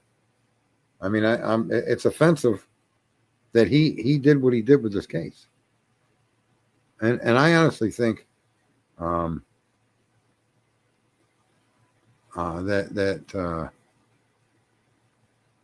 I don't know. It may have been a little more effective if Ann didn't take on that second murder case, but I don't know. I don't know how she couldn't have taken on two cases anyway. I mean, how many hearings does he have in a given week? How many different topics and subjects, right? But if you're given discovery on the day of a hearing where you're telling him you haven't had time to look at it all, and meanwhile you got this big pile of documents dumped on you that very day, it's wildly unreasonable for that court not to extend the time. It's to me, I think that's egregious. That she's getting fucking documents the day of a hearing where she's saying she don't have enough time, and you're blaming that she took on a second case. Well, that's not the problem, clearly, Your Honor. These documents could have been given to me 6 months ago, 8 months ago, 2 years ago. It wasn't like they didn't have them. So I think Hippler is egregious in what his determinations, his rulings. Yeah. Do you think the parents are playing dumb? As a parent, I would never believe the lone wolves. Listen, I don't know, and I said this, and I know a lot of people are very protective and very concerned about Ann Taylor, and I don't have that particular what do you call it? I don't have that particular thing. Look, for some of the video that Dago showed today, the rulings that were made were reasonable. Some of the rulings, I mean, a lot of the rulings that Hippler made were reasonable. They were within the law, and they were within reason of fairness, as far as I could see. Not every ruling, but enough rulings to say, the guy knew the law. He knew what his job was. But on some issues, he forgot his job. He wanted this over with. He wanted this done. He wanted to get this off his docket. This wasn't his thing. He didn't want to be there. He said that in the very beginning. I mean, that prejudices you right there as a judge. You prejudice yourself immediately. You show your bias. And that just shouldn't be.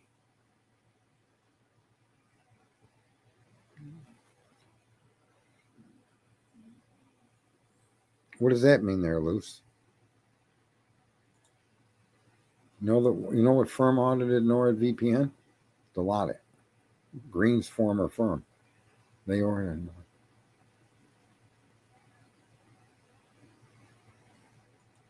These people, yeah, the whole case is a shitstorm of corruption. And that like I said to Eddie, I didn't see the corruption in the information that was given to us prior to the plea.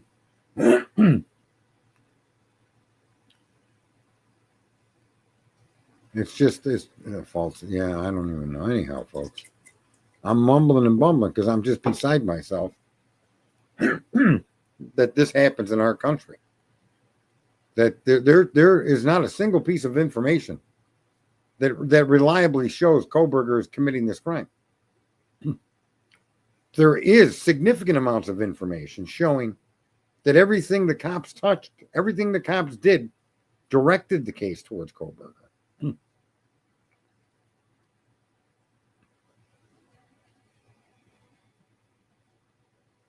And that this is the problem. But unless they can prove that that's the case, and if you can't prove it, then I don't even know how some of this stuff gets allowed into a court of law, right? I just don't get it. I mean, and even in a liability case, it's kind of hard to get some stuff in.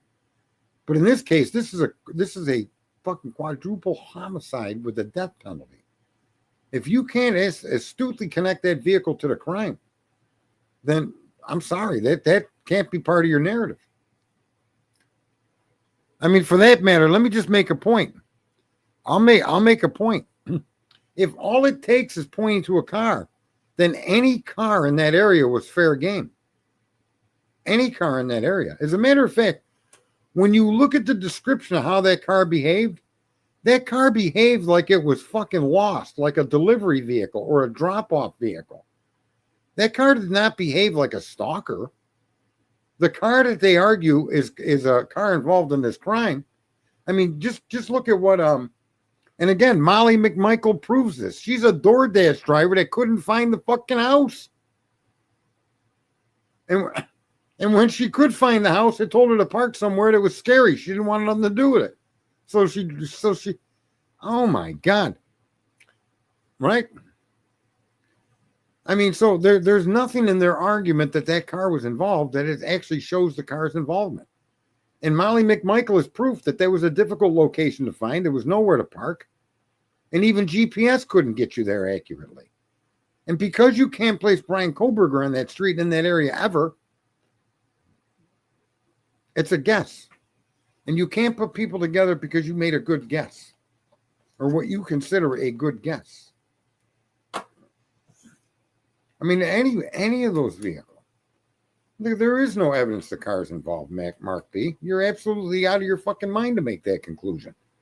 You don't know the car's involved. Nobody knows it's involved. It was excluded once the car was checked. It became an excluded vehicle to the crime because there was nothing connecting it to the crime. None of the video connects it to the crime. Nothing connects Koberger to that particular vehicle and all those different images. Not one single piece of evidence shows that to be him in that car and that car being part of that crime. None of it. It's all inference. It's insanity. There's no evidence of this. The thin blue line. I think I may have seen it. You don't go. You listen. That's the whole thing. Facts tell a story. I don't want to hear your convoluted web. Your web has to start with a fact. Fact. Brian Koberger's car was identified through camera footage showing him in the vehicle at such and such a time. Okay? The car in the camera has a dent in the left front fender. Brian Koberger's car has such dent that matches the image. You need fucking facts. You can make more of an argument the black SUV that book writer wrote was involved in that. It did even more than what they claimed the white car did. Right? Unbelievable. I mean, you can't make the argument. You could suggest the black SUV, but if you can only suggest the black SUV was involved, then you can only suggest the Koberger's car was involved. It's not a fact. It shouldn't even be allowed in a court of law. Not even fucking close, man. Again, that goes back to the argument I made a while ago. Well, you're black. The image shows black. It must be him. That's bullshit. That's not evidence. I don't want to hear your opinion. I want to hear evidence that this kid was in that house. All right, if you're coming in here there, Twiz, you better bring you a bit. Get your ass in here. What do you want, boy? What up? What's going on? Nothing at all. Well, go ahead. You got the floor. I have the floor. Well, or the back seat of your own car. I don't know, brother. The floor is clean. There's nothing on the floor. What am I going to talk about on the floor? It was clean. That's true. There wasn't even a drop of blood between the two areas, right? You know how fucked this case is? Oh. This goes back to Judge because once again, May 30th, 2024, Cy Ray told me he knew exactly where Brian Koberger was. It was far south of Moscow, aka you couldn't be in fucking Moscow and stabbing anybody, right? Right. Well, Judge knew that, and the case kept on going, right? Well, but just be aware though that there should have been a motion filed against that particular data in the car, and Ann never did that. Just like she didn't actually argue the custody of the knife sheath. What do you mean she didn't argue against that? Well, she should. Her argument against that car being anywhere near that crime scene and making a motion to get that removed, a motion to eliminate, to make that not is to be used as evidence in this case, because it's unsupportable. Not just through her expert, but there's no evidence in their argument that is evidence. It's their opinion. Well, that's because they were preparing for trial, and at trial, it should be pretty fucking easy to be like, that's not Brian's car, because, you know, he's 30 miles away per the cell data. Right, but my question is, how the fuck did any judge go any further when they're like, here's some fucking evidence that he was 30 miles away at the time of the crime? Well, Judge at that point, I don't think had a complete argument on the topic of that cell phone information. At least he was open to the idea that the prosecution had to prove its case. Right? He said that a couple of times. That's not yet been established. It's up to the prosecution to prove. Right? At least he had that mindset. And you even if he made mistakes, he had a better mindset than Hitler. For sure. But I mean, that's what I'm saying. It goes to Hitler because, again, they have the evidence that the Brian is nowhere near Moscow. And Hitler's saying, well, how do you leave your fucking DNA at the crime scene then? Well, the alternative suspects didn't have a white car, therefore they couldn't have been it because Brian Koberger drove by the house in his white car when they have the evidence that he's 30 miles away. Right. Again, that's what I'm saying. That evidence isn't evidence of anything. That's this case, like, Ann and Brian are not up against the fucking evidence, right? They're up against the goddamn corruption going on in Idaho. Yeah, and they're never going to win that. Yep. Not in a regular court, apparently. It's just Ann filed a motion to dismiss the whole case based on wrong evidence and everything else. Did she, Heather? Maybe she did. Yeah, and that whole case should have been dismissed. They should have told the prosecutor, yeah, better luck next time. Case dismissed. They should have done that a long fucking time ago, but then they pulled that bullshit to indict him rather than do the preliminary hearing. Yeah. Well, let me see it. And the murders happened. Invest already had an open federal file on everything.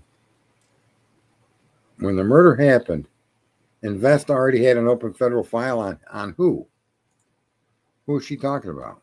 I mean, we just were shown by Lucy that that's not accurate, right? That there was no federal investigation into Koberger. No, there's a federal investigation. They used that as a back door to investigate Koberger. Oh, okay.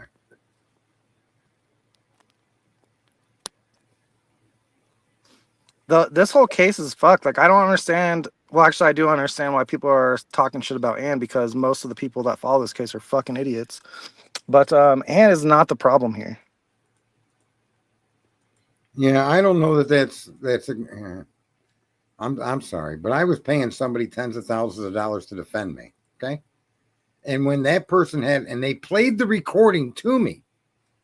Okay, of another lawyer involved in this case, racially profiling me. Okay, and degenerating my race as Italian, which is just unreal that this guy would do that. He was supposed to be the attorney. I was going through a divorce. So he was supposed to be an attorney, a neutral attorney for our child, okay, called a law guardian. And the way this guy tore me up and down on the fact that I was Italian and probably connected to the mafia because blah, blah, blah, and his family were, right, was egregious.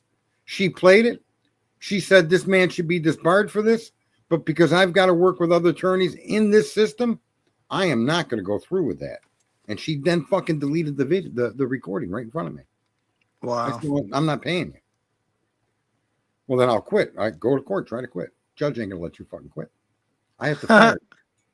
I said, I don't know who you think you're fucking with. That man should be fucking brought up in front of the bar. That should be played for the bar. You didn't have a backup recording? It was her answer, her voice machine. Oh wow. No. So what I'm trying to point out to you is that don't ever forget that these people have to work with each other when this case is over. And you're just one case in many that they've dealt with and are going to continue to deal with.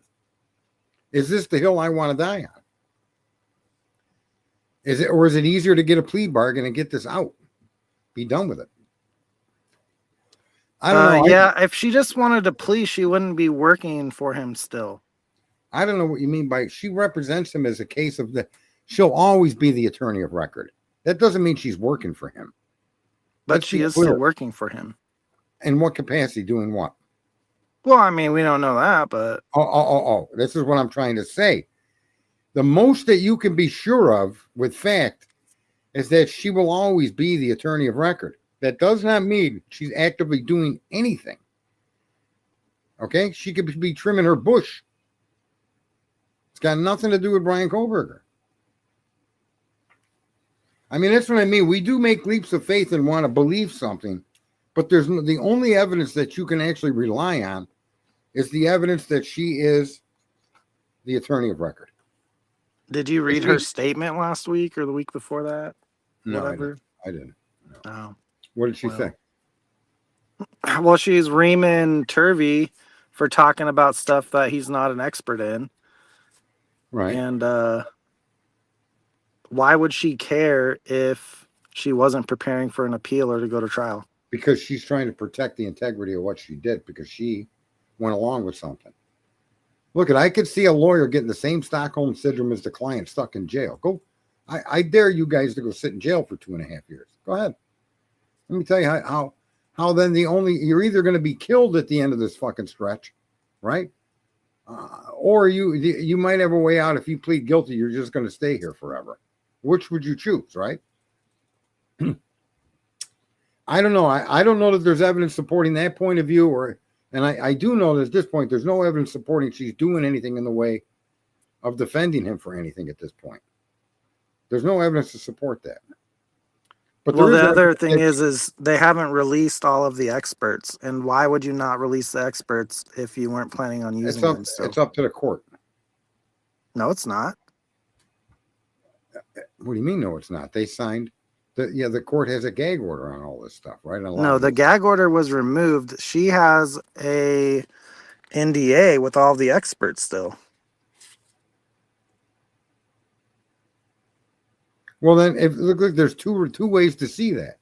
She's keeping it quiet to try to protect the case that she walked into a plea deal, or possibly, and there's no reason to explain that unless it's self-preservation.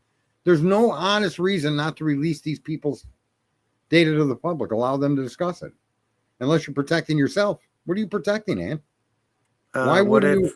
Again, what if she's planning for the appeal or a trial. And that's even more reason you want your experts to talk freely about No, this. it's not. Sure it is. You want the public to be conditioned on what the hell's going on, the truth. Yeah, but if you talk about that, if evidence out in public, it can get thrown out from the trial. No. Yeah. Yeah. Did they throw out any of the stuff they were going to use on Koberger they talked about publicly?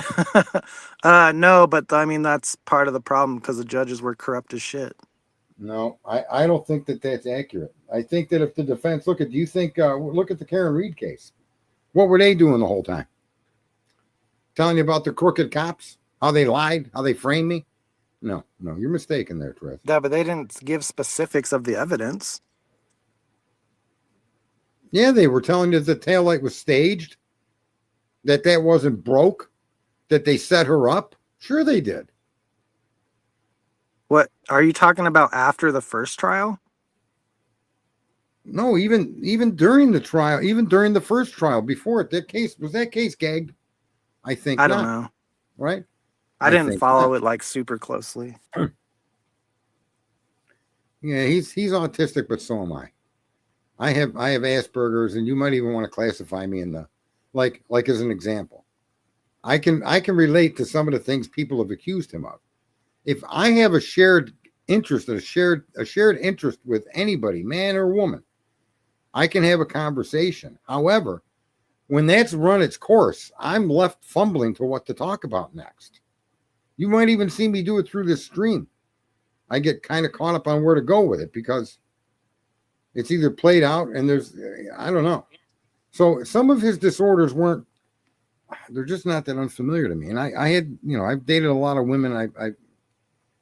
But I can tell you for a fact that once the issue of discussion, the commonality of talking about that turtle ended, I'd be hard pressed to come up with something else. And that's just part of how it works for people that are on the spectrum. Sometimes it's not for all of us, but so no, I think Koberger, like myself, when I go into a Department of Motor Vehicles, there's an example of if there's a shared topic, the interactions are going to appear just like we have a shared topic here, and everything I'm talking to you about, there's no stuttering, there's no hesitation, and I flow. But if this topic were to stop, I don't know where to go from it. And sometimes what I do is I depend on humor. I'll start talking mad shit or cracking jokes like, Twist, this is a serious question that needs an answer. There's 152 people in the audience. Maybe one of you can speak up. But to me, this is a question. How the fuck do blind people know when they're done wiping their ass? Probably smell. Really? So they're smelling their fingers all day long? I don't know about all day, but I'm just curious how a blind person knows when it's time to stop wiping. I bet you now all of you are wondering the same thing, and you're all thinking about an answer.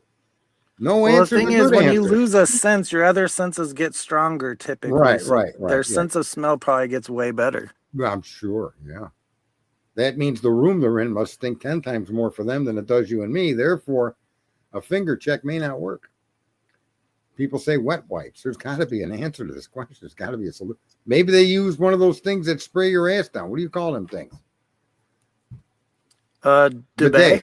Bidet. Yeah. Bidet. So what about the poor blind dude? They can't afford the wipes or the bidet. What does he do? You can get a bidet on Amazon for like $20. Well, sometimes who hooks it up if you're blind? You can't see the plumbing. There's a lot of problems for these people. I'm pro-blind. I like to see these people get all the help they can get. And I don't want them walking around with stinky fingers. I don't think that's fucking fair. You need to go to New York City now that you're retired and then walk down the street and find somebody with one of them canes and ask them. They'll probably beat me up with the cane. They can't see you. Well, no, but they can feel around with that cane and they might be able to smell me for all I know. You said they're sensitive. You never know, man. You got to be careful. Ask them. That's not even that rude.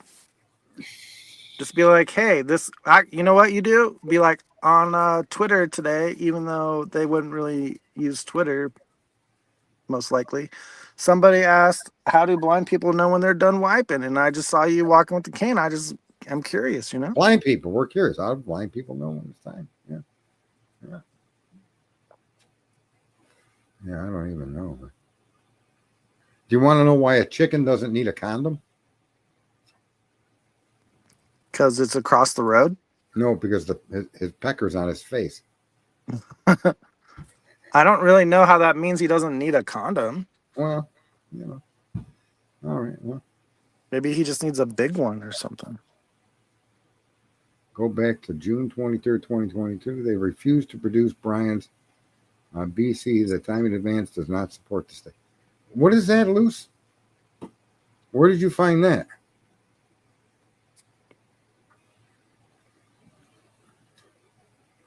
Yeah, that's another thing. When it comes to the DNA, they identified other people. That's the problem with transfer DNA when you're trying to build a family tree. Somebody can argue, well, those people were related somewhere, blah, blah, blah. But I mean, how far down the road could they be? They were his age or younger. They were alive. So how far away could they be? I mean, my point is, you have living, breathing fucking relatives, and you couldn't then narrow it from them to Brian Koberger without the FBI getting involved. How does that even make sense? Right? The whole thing doesn't make sense. It's all bullshit. It's a literal fairy tale that Brian Koberger did a damn thing, other than drive by himself that night. Yeah. Yeah. And I just think I like to see the fucking, I don't like the backpack outdoors. I don't know, Well, man. you know what's gonna be really fucking crazy? Because in the book that's about to come out, Cy says that he has Brian's timing advance report. So how the fuck could the FBI not get it? Does The he only really? reason why they wouldn't want that timing advance report is because it would show where Brian really is. Right.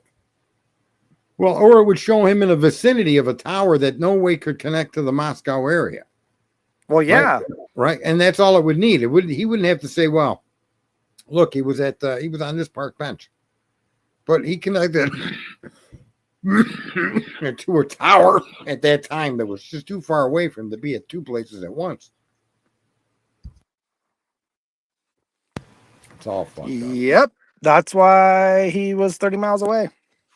It's really hard to stab people from 30 miles away. How about choking to death? How about bludgeon them to death to the point of You fucking unidentifiable person? From my experience living on planet Earth for 39 years, you have to be closer than 30 miles away to do any of that. Right? Yeah, yeah. Clean blood off the floor, but not the walls. But wipe down the walls in areas where you can obviously see blood to like contaminate it. Unbelievable. How No, about it's Ethan's fingernails? Did they swab under his nails? Did they do anything for Ethan to see if there was other mixes of blood under his? How about Kaylee?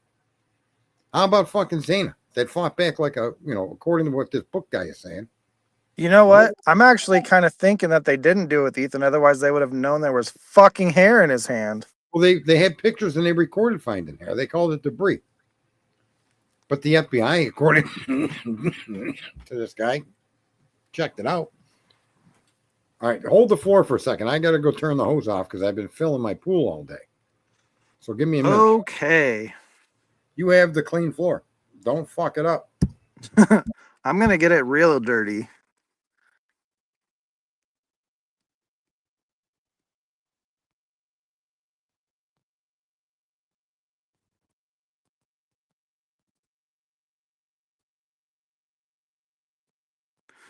In order to use the Hemisphere program, they'd have to say that the investigation was under something terrorism related. I don't know if that's true. That's what they claim the program is for, but that's really the only way they can use that bulk data is to go back after you commit a crime and look at the evidence. They can't, like, it's never been used to stop a fucking crime. It's always been used to investigate the crime after it happened.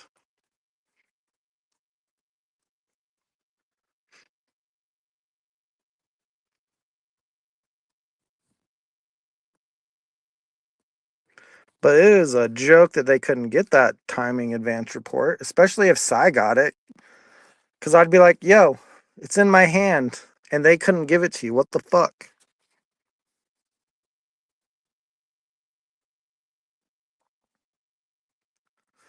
That's a fact. And it's not like the Fed boys delete anything. If they collect something, it's not being deleted. That's literally why they made that data center in Utah years ago, is to save everything for like 500 years or some bullshit.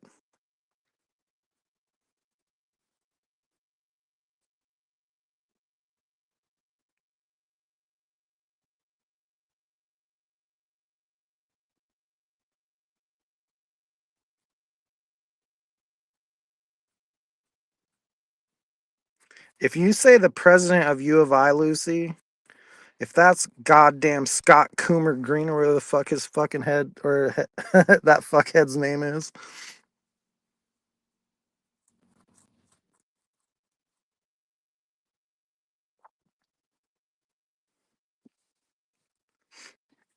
Oh yeah. They saved every single phone call on the AT&T network since 1987. That's just AT&T. They weren't required to do that by law. They chose to. They saved the data the entire time. Oh, you want to know what's even crazier, Sky Blue? They record all of our phone. This is it. All of our phone calls are recorded. They save them to their servers, but we can't get them. So like all that stupid phone calls between Dylan and Ethan or Kaylee and Jack D. There's no fucking way they can't get that if they wanted to. They just never do it. Exactly, Heather 4. BSIN. Lucy, I will fight you.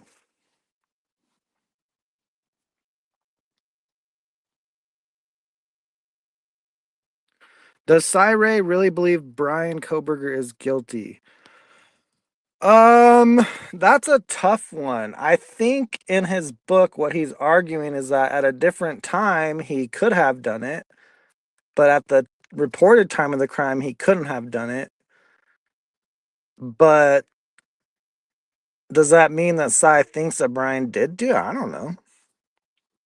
It'd be really hard to know because, like Turvey's saying, everything is so compartmentalized. So, like Turvey, I guarantee you, Turvey doesn't know the cell phone data, right? But Cy might know more data than just the cell phone stuff. I don't know. Who knows, man? Well, I only got a few more hours till the pool is completely full. And I gotta just Are you clean up getting the ready for backyard. summer? Did you clean it? What are you doing? Yeah, I pulled the cover off. I got to had to drain the cover, pull the cover, fill the pool. I had to make some repairs to the filter system. That's done, and I got to then do some repairs to the solar system for the heat, but that can wait.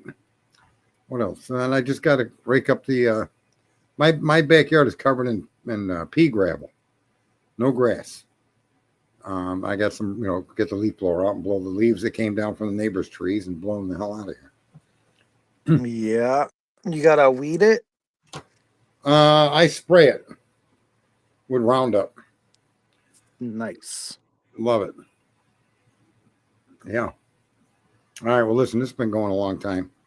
I'm going to, I don't even know. I'm going to try to figure out a way that he carried all these weapons into the home and took everything with him except the knife sheath. That's crazy. But how did he clean it? I don't even know, man. Apparently, he had to have known the knife sheath was there. Here's the thing. He placed the knife sheath under that leg. That didn't fall and get trapped there. That was placed, right? So Are you talking Brian Koberger or I'm talking Payne about or whoever something? committed the crimes. Whoever committed the crimes. I honestly think that knife belonged to Kaylee. It could have. I really don't think that knife was brought into the property. I think the double-edged knife was brought in. I think the bludgeoning device was brought in. I think it's possible that a First Floor Golf Club, that may have been the bludgeoning device that may have been picked up in the property. But if that was picked up in the property, it would make it even more likely that knife was picked up in the property. And the knife being there, because prior to the murders, there was stalking. There was an incident of coming home, the door open, and they all grabbed golf clubs for defense, right? So then the stalking started to become talked about. I think Kaylee actually had that knife to protect herself, and it got out of hand. It got away from her. It could have been Maddie Mogan. Could have been, yeah. It could have been Dylan's or Bethany's. It could have been anybody in that house. But it was staged with the bodies, right? The bodies were put together in a way that was like they were cuddling together or something. So I think it was left there because it belonged to them. The knife was taken because it was covered with DNA that would include potentially the killers. So well, the problem is that sheath wasn't left there because when it was originally found, the ISP officer found it on the floor. And then later on, it was placed under that leg and they took pictures of it. But it was it was found on the floor and then on the bed because I believe it's potential. If this isn't her knife, the other obvious potential is the police brought that into the crime scene. The sheath? Yeah. Somebody did. Somebody brought that into the crime after scene. the crime because it wasn't there when the first officers got there. More than one officer went into that room and never mentioned it. Right. It wasn't until the third pass. Something like that. Yeah. Sheath was found, I think, in 2 locations. Where's the third location? It was bed and floor. What's the third location? In the other document, that's like the probable cause affidavit, it was found in Ethan's room. Was it? Yeah, according to that document. Or Really? Xana's room.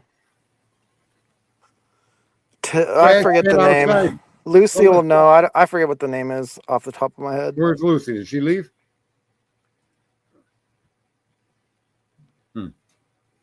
A news report, Heather is saying.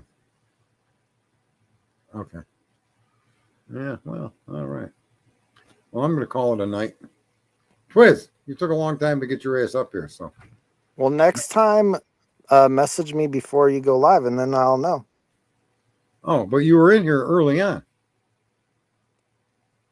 Yeah, but I wasn't ready. He wasn't ready. Says him. He wasn't ready to get kicked off either. People don't forget my signature. That's my signature. At the end of the show, I just boot my guests. No warning. Just click. Just hang up on their ass. Why? Well, why the fuck not? Oh my God. So, I'll wait it happened. I'll let you guys go. Thanks for coming in and listening. And that Sherlock guy, I don't think we have any. That answers the question's been answered. That was a neighbor walking a different dog, so that's cool. And then the FBI stuff was answered with Lucy, which is cool. And yeah, it was been fun. I'm glad I was able to stop in, share some time. We'll see you again sooner or later, somewhere, sometime, somehow. In the meantime, stay out of trouble. But if you're going to get in trouble, don't get caught, I guess. Well, then you couldn't be caught. Then you wouldn't be in trouble. So yeah, do all of that stuff. In the meantime, have a good night.